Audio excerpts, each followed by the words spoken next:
Hello students, myself Mohammad Riaz. I am physics faculty of AR Memorial Senior Secondary School. आज अपन ये जो lecture करने जा रहे हैं इसमें अपन कुछ क्वेश्चंस करेंगे जो कुछ टॉपिक से रिलेटेड है। जैसे मैंने आपको चार्ज का और मास का रिलेशन बताया है कि एक चार्ज एक मास से किस तरह रिलेटेड होता है, क्योंकि कोई भी ऑब्जेक्ट अगर इलेक्ट्रॉन्स को डोनेट करता है तो सिंपल सी बात है कि उस पर पॉजिटिव का चार्ज आता है, और जब उस पर पॉजिटिव का चार्ज आता है तो उसका मास कम हो जाता है, जबकि नेगेटिव चार्ज ऑब्जेक्ट पर जो मास होगा वो ज़्यादा होगा। तो इनके बेस पे अपन क्या करेंगे, आज कुछ क्वेश्चंस करेंगे। जैसे मेथड ऑफ चार्जिंग है, मेथड ऑफ चार्जिंग के ऊपर अपन क्या करेंगे, कुछ क्वेश्चंस कर लेंगे। या फिर जो क्वांटाइजेशन ऑफ चार्जेस है उसके बेस पे अपन क्या करेंगे, कुछ क्वेश्चंस कर लेंगे। तो इसमें जो पहला क्वेश्चंस है वो पहला क्वेश्चंस क्या है, how many electrons are emitted in charging of metallic ball with 1 coulomb positive charge. ये है, इसमें ये कहा गया है कि कोई मेटेलिक बॉल है, क्या है, मेटेलिक बॉल है, और इस मेटेलिक बॉल को 1 कूलम पॉजिटिव चार्ज दिया गया है। 1 कूलम पॉजिटिव चार्ज दिया गया है। छोटी छोटी बातों को अगर आप कैच करोगे तो आपको ये क्वेश्चंस काफ़ी अच्छा समझ में आएगा। तो मेटेलिक बॉल को 1 कूलम पॉजिटिव चार्ज दिया गया है। अब पॉजिटिव चार्ज का मतलब क्या हुआ, पॉजिटिव चार्ज का मतलब क्या हुआ कि इस बॉल ने कुछ इलेक्ट्रॉन्स डोनेट किए हैं, कुछ इलेक्ट्रॉन्स इमिट किए हैं। तो यही तो पूछ रहा है इसमें कि how many electrons are emitted, how many electrons are emitted in charging of metallic ball with 1 coulomb positive charge. इस मेटेलिक बॉल पर 1 कूलम पॉजिटिव चार्ज लाने के लिए इस मेटेलिक बॉल को कितने इलेक्ट्रॉन्स इमिट करने होंगे, यह आपको पूछा है। और पॉजिटिव चार्ज का मतलब इलेक्ट्रॉन्स इमिट करेगा। अगर यहाँ पर नेगेटिव चार्ज बोलता तो इलेक्ट्रॉन को क्या करता, एक्सेप्ट करता। तो अपन को यहाँ पर नंबर ऑफ इलेक्ट्रॉन्स पूछे हैं। तो क्वेश्चंस में अपन को गिवन क्या है पहले आप वो लिखोगे। गिवन क्या दे रखा है आपको, 1 कूलम पॉजिटिव चार्ज, मतलब चार्ज का अमाउंट दे रखा है। वो कितना दे रखा है आपको, 1 coulomb. Coulomb is the SI unit of the charge, आपको पता है। इसमें how many electrons, number of electrons पूछे हैं, ठीक है। अब आपको पता है कि किसी भी चार्ज ऑब्जेक्ट पर कितना चार्ज है उसका फॉर्मूला क्या होता है, as we know Q is equal to होता है NE। अब यहाँ पर Q is equal to minus NE लगाओगे या NE लगाओगे, Q is equal to plus NE आएगा यहाँ पे। क्यों, क्योंकि चार्ज कैसा है, पॉजिटिव है। इसका मतलब इस ऑब्जेक्ट ने कुछ इलेक्ट्रॉन्स इमिट किए हैं, वो आपको यहाँ पे पूछा है। तो अपन क्या करेंगे, यहाँ पे N निकाल लेंगे। तो Q की वैल्यू कितनी है, 1 है। N की वैल्यू अपन को फाइंड आउट करनी है। और E क्या होता है, इलेक्ट्रॉन पे चार्ज होता है। E यहाँ पे क्या है, इलेक्ट्रॉन पे चार्ज। और एक इलेक्ट्रॉन पे जो चार्ज होता है वो होता है 1.6 इंटू 10 की पावर माइनस 19 कूलम। ये आपको पता होना चाहिए। तो ये वैल्यू यहाँ पे अपन पुटअप कर देंगे। तो 1.6 इंटू 10 की पावर माइनस 19। ओके, तो यहाँ से जो n की वैल्यू होगी वो क्या हो जाएगी, 1/1.6 इंटू 10 की पावर माइनस 19। जब आप इसको सोल्व करोगे तो आपको मिलेगा 6.25 इंटू 10 की पावर 18। क्या मिलेगा, 6.25 इंटू 10 की पावर 18। मतलब इस ऑब्जेक्ट को, इस मेटेलिक बॉल को 1 कूलम पॉजिटिव चार्ज हासिल करने के लिए 6.25 इंटू 10 की पावर 18 इलेक्ट्रॉन्स क्या करने पड़ेंगे, इमिट करने पड़ेंगे। अगर यही चार्ज नेगेटिव का होता तो ये मेटेलिक बॉल क्या करती, इतने इलेक्ट्रॉन्स एक्सेप्ट करती। तो इस क्वेश्चन का आंसर ये है, आप इसको उतारें।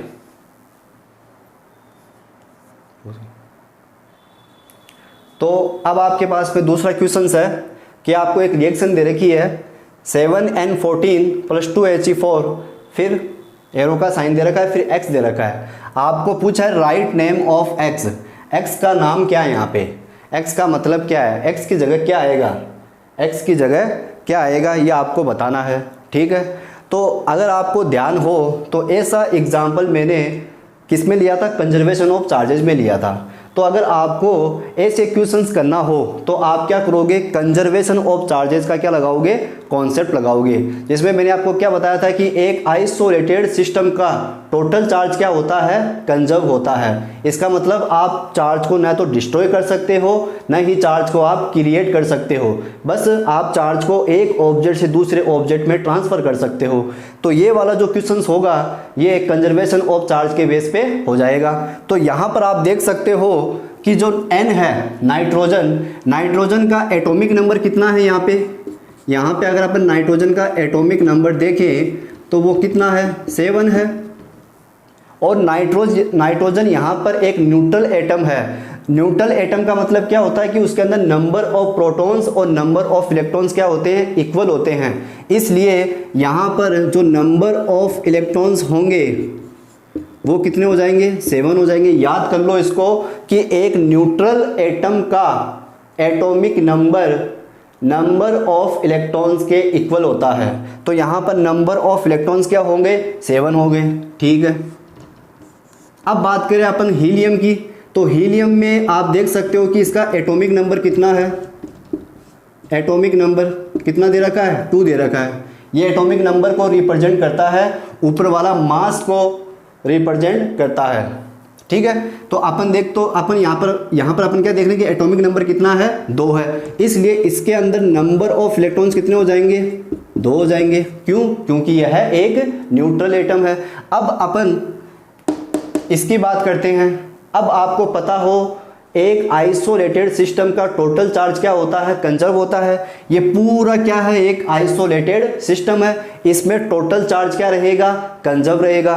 तो अपन क्या करेंगे, प्रोसेस होने से पहले इलेक्ट्रॉन्स देख लेंगे और प्रोसेस होने के बाद जो इलेक्ट्रॉन्स है उसको इन दोनों के क्या कर देंगे, इक्वल कर देंगे। कंजर्वेशन ऑफ चार्ज मैंने आपको ये पढ़ाया है। तो अपन यहाँ पर बिफोर प्रोसेस की बात करें, बिफोर प्रोसेस की बात करें और एक बात करें आफ्टर प्रोसेस की, तो टोटल चार्ज तो क्या रहने वाला है, कंजर्व रहने वाला है। तो बिफोर प्रोसेस में टोटल इलेक्ट्रॉन्स कितने हैं, टोटल नंबर ऑफ इलेक्ट्रॉन्स कितने हैं। यहाँ पे देखो आप 7 है, तो यहाँ पे देखो कितने हैं, 2 है, तो कितना हुआ, 9 हुआ। ये 9 भी क्या होंगे, आफ्टर प्रोसेस में होंगे। यही 9 इलेक्ट्रॉन्स आफ्टर प्रोसेस में होंगे, क्योंकि इलेक्ट्रॉन्स न तो बनते हैं न ही डिस्ट्रॉय होते हैं, बस इलेक्ट्रॉन्स का ट्रांसफर होता है एक ऑब्जेक्ट से दूसरे ऑब्जेक्ट में। इसका मतलब आफ्टर प्रोसेस भी कितने इलेक्ट्रॉन होंगे, 9 इलेक्ट्रॉन होंगे। तो इसका मतलब यहाँ पर इलेक्ट्रॉन कितना आने वाला है, 9 आने वाला है। तो इसका मतलब x का जो एटॉमिक नंबर होगा, x का जो एटॉमिक नंबर होगा वो कितना होगा, 9 होगा। x का एटॉमिक नंबर कितना होगा, 9 होगा। और एटॉमिक नंबर 9 क्यों हुआ, क्योंकि इसमें नंबर ऑफ इलेक्ट्रॉन्स कितने हैं, 9 है। कितने हैं, 9, क्योंकि 7 + 2 कितना हुआ, 9 हुआ, जो कि आफ्टर प्रोसेस के बराबर होगा। तो यहाँ पर नंबर ऑफ इलेक्ट्रॉन्स 9 है, इसलिए इसका एटॉमिक नंबर भी 9 हुआ। अब आपने केमिस्ट्री में पढ़ रखा है कि कौन से एटम का एटॉमिक नंबर 9 होता है, तो वो कौन से एटम का होता है, पता है आपको, कौन से एटम का होता है। ऑक्सीजन 8 पे आता है और नंबर ऑफ इलेक्ट्रॉन्स कितने हो गए, 9 हो गए। तो 9 किसका होता है,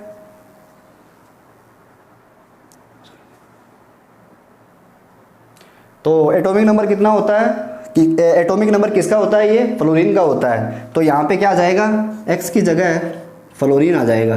क्या आ जाएगा, फ्लोरीन। तो यहाँ पर जो x का नाम है, जो x का नाम है वो क्या हो जाएगा, फ्लोरीन हो जाएगा। तो इसका जो आंसर होगा वो क्या होगा, 7N14 + 2He4, फिर यहाँ पे क्या हो जाएगा, 9F। अब यहाँ पर क्या आएगा, तो आपने 10th क्लास में पढ़ा होगा कंजर्वेशन ऑफ मास। तो मास भी क्या रहता है, किसी भी रिएक्शंस के अंदर कंजर्व रहता है। तो यहाँ का मास कितना, टोटल 14 + 4 कितने हो गए, 18। तो यहाँ पे क्या आ जाएगा, 18 आ जाएगा। तो लेकिन एटॉमिक नंबर के बेस पे अपन क्या जान सकते हैं कि एटम कौन सा आएगा, तो यहाँ पर एटम कौन सा आएगा, फ्लोरीन आएगा। इसको उतार ले आप। अब बात करते हैं अपन थर्ड क्वेश्चंस की। तो थर्ड क्वेश्चंस में देखो आपको क्या दे रखा है, an object is charged so that its mass increased by 9.1 nanogram. मतलब किसी ऑब्जेक्ट को चार्ज किया गया है, किसी ऑब्जेक्ट को क्या किया गया, चार्ज किया गया। चार्ज करने के बाद इसका मास क्या हो गया, इंक्रीज हो गया। अब मास इंक्रीज कब होता है, जब वह इलेक्ट्रॉन एक्सेप्ट करता है, इलेक्ट्रॉन को डोनेट करता है। ऑब्वियसली बात है, इलेक्ट्रॉन को एक्सेप्ट करता है तभी तो इसका मास क्या हुआ, इंक्रीज हुआ। यही तो क्वेश्चन अपन को पूछा है कि how many electrons were provided to the object. इस ऑब्जेक्ट को कितने इलेक्ट्रॉन्स प्रोवाइड किए गए हैं जिससे इसका मास कितना बढ़ गया, 9.1 नैनोग्राम बढ़ गया। तो अपन क्या करेंगे इसमें, देखो अपन को क्या करना है, मास इंक्रीज हुआ है, मतलब इसके मास में क्या हो गया, चेंजेबल हुआ है। और मास कितना चेंज हुआ है, 9.1 नैनोग्राम हुआ है। तो इस क्वेश्चन को अपन क्या करेंगे, पहले क्वेश्चन का जो सॉल्यूशन होगा, देखो अपन को 9.1 ग्राम मास इंक्रीज हुआ है, मतलब मास में आपको चेंजेबल दे रखा है कितना, 9.1 नैनोग्राम। अब ये नैनोग्राम है तो नैनोग्राम को आप क्या करोगे, सबसे पहले तो ग्राम में चेंज करोगे। 1 नैनोग्राम इज इक्वल टू 10 की पावर माइनस 12 ग्राम होता है, सॉरी 10 की पावर माइनस 9। 1 नैनोग्राम बराबर 10 की पावर माइनस 9 ग्राम होता है। जैसे 1 नैनोग्राम बराबर 10 की पावर माइनस 9 ग्राम होता है, वैसे ही 1 नैनोग्राम बराबर 10 की पावर माइनस 9 ग्राम होता है। ये मैंने आपको पढ़ाया है। तो यहाँ पर अपन क्या करेंगे, 10 की पावर माइनस 9 ग्राम करेंगे, ठीक है। अब जो इलेक्ट्रॉन का मास होता है वो केजी में होता है, वो किलोग्राम में होता है। तो आप इसको ग्राम से किलोग्राम में चेंज करोगे तो कैसे करोगे, 9.1 इंटू 10 की पावर माइनस 9 इंटू 10 की पावर माइनस 3। अब ये किस में चेंज हो जाएगा, किलोग्राम में। मैंने हजार का क्या किया है, डिवाइड किया है, और हजार को जब ऊपर लेके आएंगे तो 10 की पावर माइनस 3 बनेगा ये। तो ये कितना हो जाएगा, 9.1 इंटू 10 की पावर माइनस 12 किलोग्राम। तो डेल्टा एम अपन को एक्चुअल में ये काम में लेना है, ठीक है। अब डेल्टा एम अपने पास में गिवन है, ये अपन को गिवन दे रखा है। अब पूछा है कि जब इतना मास बढ़ेगा तो अपन ने इसमें कितने इलेक्ट्रॉन्स दिए हैं, अपन ने इसमें कितने इलेक्ट्रॉन्स प्रोवाइड करवाए हैं। तो सिंपल सी बात है कि अगर 1 इलेक्ट्रॉन्स प्रोवाइड करवाते तो कुछ मास इंक्रीज होता। तो अपन ने मान लिया कि इस पर अपन ने n इलेक्ट्रॉन्स क्या करवाए हैं, प्रोवाइड करवाए हैं। तो इस वजह से इसका जो फॉर्मूला बनेगा वो ये बन जाएगा, delta m is equal to, अब ये तो हो जाएगा इलेक्ट्रॉन पे चार्ज, और 1 इलेक्ट्रॉन का मास कितना वो यहाँ पे लगा देंगे अपन, जिससे चेंज इन मास कितना हुआ वो अपन को मिल जाता है। 1 इलेक्ट्रॉन पे चार्ज कितना है वो देख लो, और 1 इलेक्ट्रॉन का मास कितना है वो देखेंगे अपन। तो यहाँ से जो अपन को मिलेगा वो क्या मिलेगा, delta m is equal to n into, और 1 इलेक्ट्रॉन का जो मास है वो देख लो आप यहाँ पे। तो अपन को यहाँ पे क्या मिल जाएंगे, नंबर ऑफ इलेक्ट्रॉन्स मिल जाएंगे। ये तो पूछा अपन को। तो यहाँ से ये जो फॉर्मूला ऐसे बनेगा, delta m is equal to n into m e, ठीक है। एन का मतलब नंबर ऑफ इलेक्ट्रॉन्स है, एम ई का मतलब 1 इलेक्ट्रॉन का मास है, और डेल्टा एम का मतलब कि इलेक्ट्रॉन्स प्रोवाइड करवाने के बाद में कितना मास चेंज हुआ, ये वो है। तो डेल्टा एम की वैल्यू कितनी है, 9.1 इंटू 10 की power minus 12 is equal to n अपन को बताना है। और 1 इलेक्ट्रॉन का मास कितना होता है, 9.1 इंटू 10 की पावर माइनस 31। यह आपको याद करना पड़ेगा, 1 इलेक्ट्रॉन का मास होता है ये। तो n is equal to 9.1 into 10 की पावर माइनस 12 अपॉन 9.1 इंटू 10 की पावर माइनस 31। तो ये वाली टर्म तो क्या हो जाएगी, कैंसिल हो जाएगी। तो यहाँ से जो n की वैल्यू मिलेगी वो कितनी मिलेगी अपन को, 10 की पावर माइनस 12 इंटू 10 की पावर 31। तो यहाँ से क्या हो जाएगा, 31 में से आप क्या कर दोगे, 12 को कम करोगे तो क्या मिलेगा आपको, 10 की पावर शायद 19 मिल जाएगा। 31 है, 31 में से अगर 11 जाते तो 10 की पावर 20, सही है। तो n की वैल्यू कितनी हो गई, 10 की पावर 19। तो इतने इलेक्ट्रॉन्स प्रोवाइड करवाने के बाद, इतने इलेक्ट्रॉन्स 10 की पावर 19 इलेक्ट्रॉन्स प्रोवाइड करवाने के बाद इस ऑब्जेक्ट का जो मास इंक्रीज होगा वो कितना होगा, 9.1 नैनोग्राम होगा। तो ऐसे क्वेश्चंस को आपको ऐसे ही करना है, ठीक है। अब अपन बात करते हैं दूसरे क्वेश्चंस की। दूसरा क्वेश्चंस क्या है, तो देखिए आप इसको उतार ले, पहले इसको उतारे।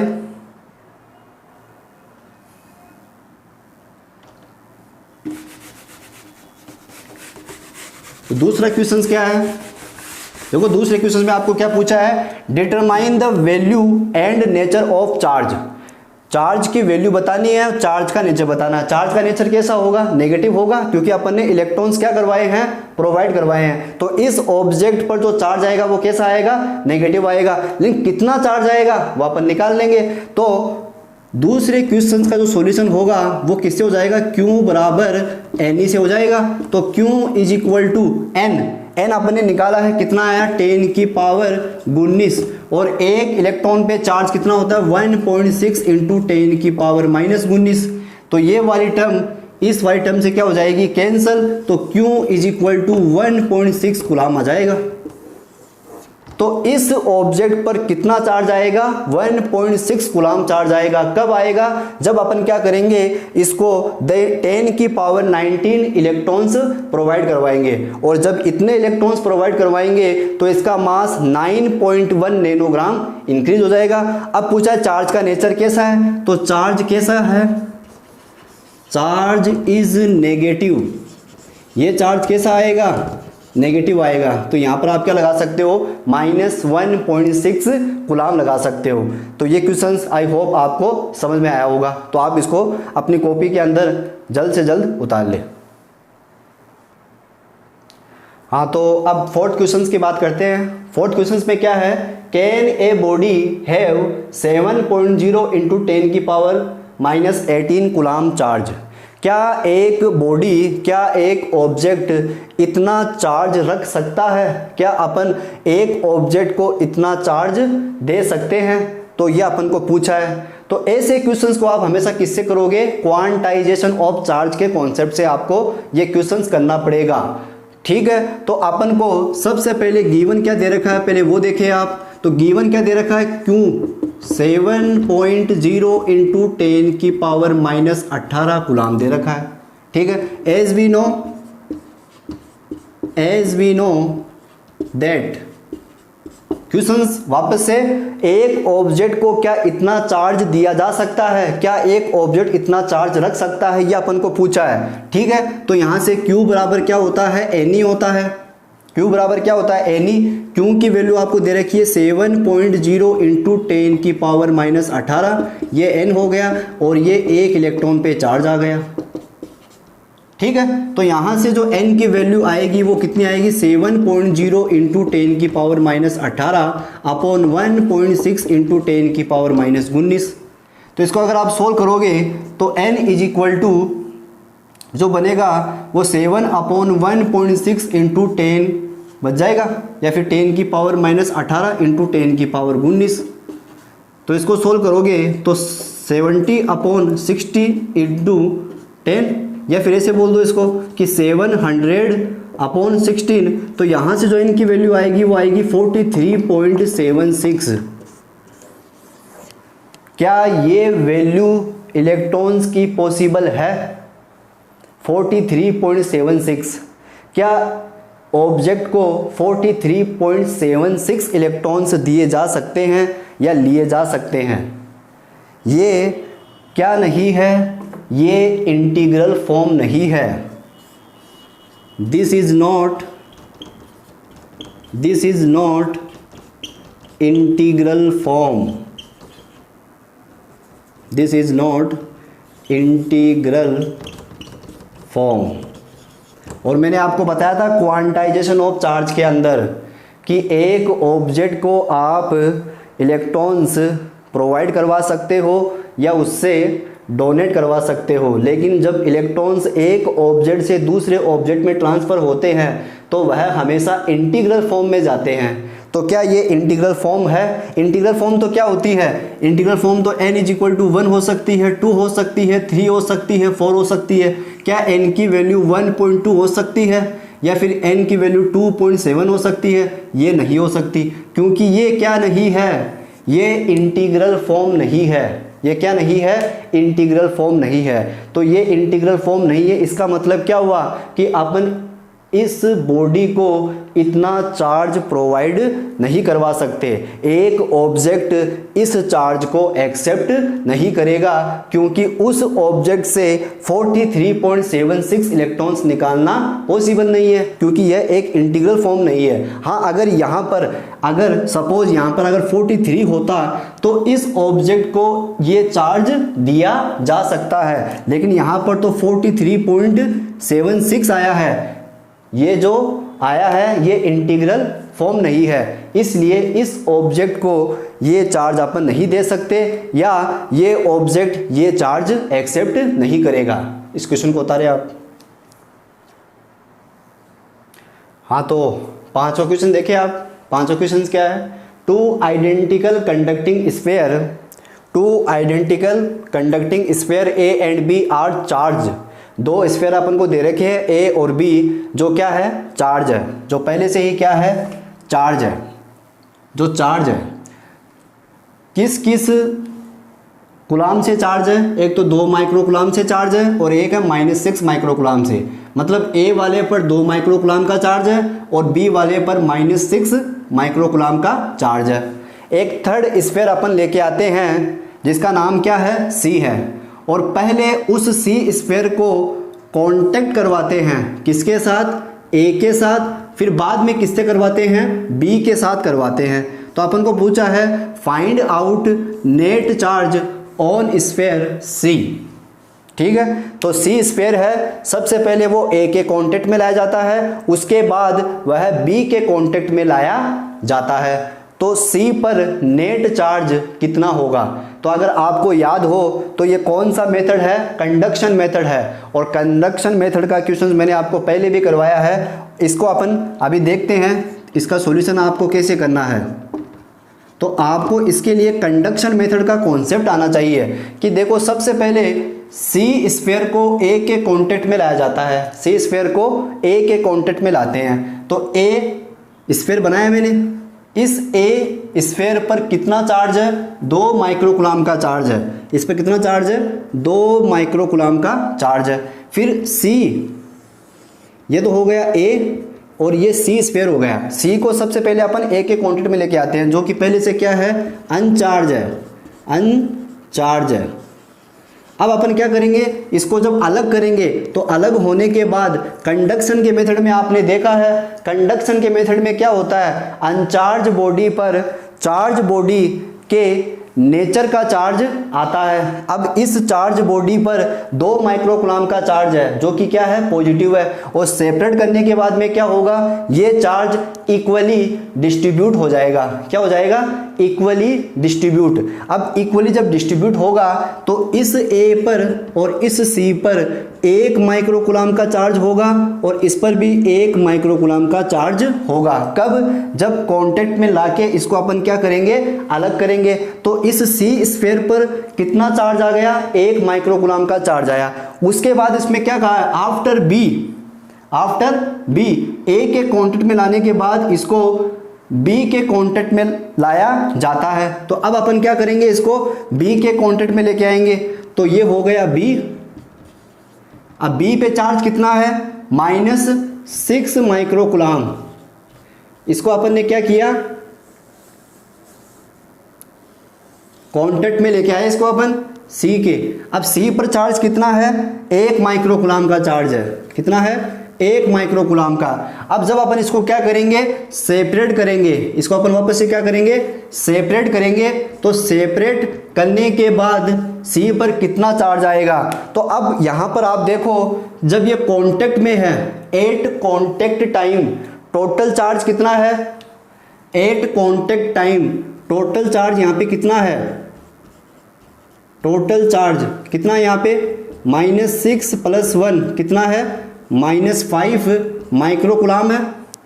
कांटेक्ट के समय इस सिस्टम पर टोटल चार्ज कितना है, -5 माइक्रोकुलाम है। जब अपन इसको सेपरेट करेंगे तो ये -5 माइक्रोकुलाम इन दोनों ऑब्जेक्ट पर इक्वली डिस्ट्रीब्यूट हो जाएगा। तो -5 का आधा कितना होगा, -2.5 माइक्रोकुलाम, और इसका कितना होगा, -2.5 माइक्रोकुलाम। तो सी पर जो नेट चार्ज आएगा, सी पर जो नेट चार्ज आया वो कितना आया, -2 माइक्रोकुलाम। लेकिन क्वेश्चंस में आपको स्फीयर सी पर जो चार्ज फाइंड आउट करना वो कुलाम में करना है, तो माइक्रोकुलाम को कुलाम में चेंज कर दो, तो -2 इंटू माइक्रो मतलब 10⁻⁻6 कुलाम। तो इतना चार्ज किस पे आएगा, सी स्फीयर पे आएगा, -2 इंटू 10⁻⁻6 कुलाम। आई होप आपको ये क्वेश्चंस समझ में आया होगा। तो इस लेक्चर का 6 क्वेश्चन और लास्ट क्वेश्चन क्या है, पढ़े आप। How many positive and negative charge in 1 cup of water, एक कप में वाटर दे रखा है और इसकी क्वांटिटी कितनी है, 250 ग्राम है, और पूछा है कि इस वाटर के अंदर पॉजिटिव और नेगेटिव चार्ज कितने हैं, मतलब प्रोटॉन्स और इलेक्ट्रॉन्स पूछे हैं। ठीक है, तो अपन क्या करते हैं, चार्ज पूछा है तो अपन क्या करते हैं, जब अपन इसका सॉल्यूशन करते हैं तो चार्ज पूछा है, चार्ज के लिए अपन फॉर्मूला क्या लगाते हैं, Q बराबर Ne लगा देते हैं। Q बराबर अपन क्या लगा देते हैं, Ne लगा देते हैं। अब Q बराबर Ne लगा दिया आपने, N क्या होता है, नंबर ऑफ इलेक्ट्रॉन्स। अब वाटर का फॉर्मूला क्या होता है, वाटर का फॉर्मूला होता है H2O। अब आप क्या करोगे, H2O में टोटल इलेक्ट्रॉन्स देख लोगे, टोटल इलेक्ट्रॉन्स कितने हैं, 10 है, क्योंकि ऑक्सीजन का एटॉमिक नंबर 8 होता है और हाइड्रोजन का एटॉमिक नंबर 1 होता है। तो हाइड्रोजन का एटॉमिक नंबर 1 है, लेकिन हाइड्रोजन कितने हैं, 2, तो 2 हो गया, प्लस ऑक्सीजन का कितना एटॉमिक नंबर होता है, 8, तो इलेक्ट्रॉन कितने हो गए, 8 और 2 10। तो अपन क्या करते हैं, N की वैल्यू 10 और E की वैल्यू 1.6 इंटू 10⁻⁻19, जो कि क्या हो गया, गलत हो गया, जो कि क्या है, गलत है। इस क्वेश्चन को आपको इस तरीके से नहीं करना है। वैसे आपको इसमें पूछा क्या है कि 1 कप ऑफ वाटर दे रखा है, वाटर की क्वांटिटी है 250 ग्राम, और इसमें पूछा आपको पॉजिटिव और नेगेटिव चार्ज कितना है। ठीक है, तो इस क्वेश्चन को ऐसे नहीं करना, क्योंकि अपन को ये वाला जो क्वेश्चन होगा ये अपन को वाटर की क्वांटिटी के आधार पर निकालना पड़ेगा। तो इस क्वेश्चन को करने से पहले अपन को 250 ग्राम, मैंने क्या बोला, 250 ग्राम वाटर में टोटल मॉलिक्यूल्स कितने हैं वाटर के, ये जो अपन ने निकाला है H2O, ये वाटर का केवल एक मॉलिक्यूल है, लेकिन 250 ग्राम वाटर में कितने मॉलिक्यूल्स हैं, सबसे पहले अपन को ये निकालना पड़ेगा। तब जाके अपन क्या कर सकते हैं कि 250 ग्राम में जितने मॉलिक्यूल्स हैं उन मॉलिक्यूल्स पर टोटल पॉजिटिव और टोटल नेगेटिव चार्ज आसानी से अपन मेजर कर सकते हैं। तो अपन को सबसे पहले टोटल नंबर ऑफ मॉलिक्यूल्स निकालना पड़ेगा, टोटल नंबर ऑफ मॉलिक्यूल्स निकालना पड़ता है। ठीक है, तो अपन पहले क्या करते हैं, इस H2O का मोलर मास कितना होगा, आपको पता होगा, केमिस्ट्री में पढ़ा होगा आपने। इस H2O का जो मोलर मास होगा वो कितना होगा, 18 ग्राम। ऑक्सीजन का मोलर मास कितना होता है, 16। हाइड्रोजन का 1 होता है, लेकिन हाइड्रोजन यहाँ पे कितने हैं, 2, तो 16 + 2 कितना हो गया, 18 ग्राम हो गया। ठीक है, अब 18 ग्राम जो आया है मोलर मास, वो केवल एक मॉलिक्यूल का आया है। कितने का आया है, एक मॉलिक्यूल का। तो अपन को तो 250 ग्राम वाटर में कितने मॉलिक्यूल्स है उसका अपन को निकालना है मोलर मास। तो अपन क्या करेंगे, टोटल नंबर ऑफ मॉलिक्यूल्स निकालेंगे, टोटल नंबर ऑफ मॉलिक्यूल्स निकाल लेंगे। टोटल नंबर ऑफ मॉलिक्यूल्स अपन कैसे निकालेंगे, कितने क्वांटिटी दे रखी है, टोटल 250 दे रखी है। एक मॉलिक्यूल का मास कितना है, 18 है, इंटू Na, ऐसे निकलता है ये। टोटल नंबर ऑफ मॉलिक्यूल्स कैसे निकलेंगे, वाटर की क्वांटिटी कितनी है वो देखो, 250 लिखा, एक मॉलिक्यूल का मास कितना होता है 18 ग्राम इंटू Na। अब ये Na क्या होता है, केमिस्ट्री में आता है ये, Na को अपन बोलते हैं एवोगेद्रो नंबर, एवोगेद्रो नंबर, जिसकी वैल्यू कितनी होती है 6.23 इंटू 10 की पावर 23, ये होती है, कितनी होती है 6.023 इंटू 10 की पावर 23, ये होती है। तो ये वैल्यू यहाँ पर आप पुटअप करो तो टोटल नंबर ऑफ मॉलिक्यूल्स निकलेंगे, वो कितने निकलेंगे 250/18 इंटू Na कितना है 6.023 इंटू 10 की पावर 23 हो गया। ठीक है, तो ये हो गए टोटल नंबर ऑफ मॉलिक्यूल्स। अब आप इस मॉलिक्यूल्स पर क्या करोगे, टोटल पॉजिटिव या टोटल नेगेटिव चार्ज निकाल लोगे। किस फॉर्मूले से निकालेंगे अपन, सो दैट Q बराबर क्या होता है Ne, तो यहाँ पे N इंटू ई, N क्या बताएगा टोटल नंबर ऑफ मॉलिक्यूल्स कितने हैं 250/18 इंटू 6.023 इंटू 10 की पावर 23। और ये क्या है इलेक्ट्रॉन पे चार्ज, लेकिन एक मॉलिक्यूल पर कितने इलेक्ट्रॉन होते हैं 10 इलेक्ट्रॉन होते हैं। H2O के एक मॉलिक्यूल में कितने इलेक्ट्रॉन होते हैं 10, तो अपन यहाँ पे 10 लिखेंगे, फिर यहाँ पे इलेक्ट्रॉन के चार्ज लगाएंगे 1.6 इंटू 10 की पावर -19 कूलाम। ठीक है, तो ये तो हो गए टोटल नंबर ऑफ मॉलिक्यूल्स, और ये हो गया एक मॉलिक्यूल्स पर टोटल चार्ज।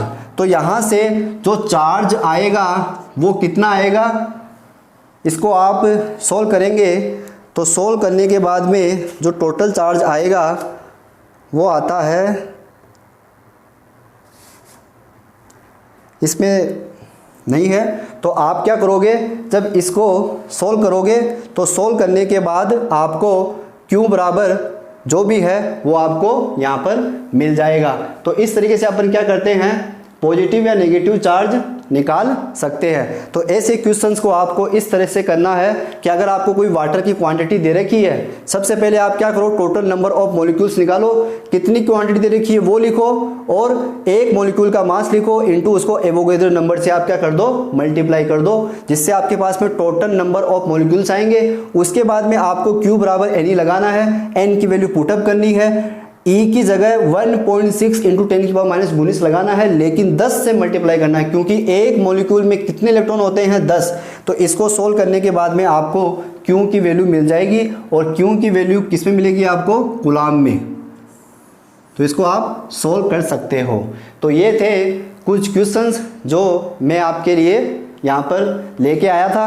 तो अब अपन कल से नया टॉपिक स्टार्ट करेंगे, और चैनल को सब्सक्राइब करें, लाइक करें, शेयर करें, और बेल आइकन के बटन को दबाना ना भूलें ताकि मेरे वीडियो आपको डेली मिल सके।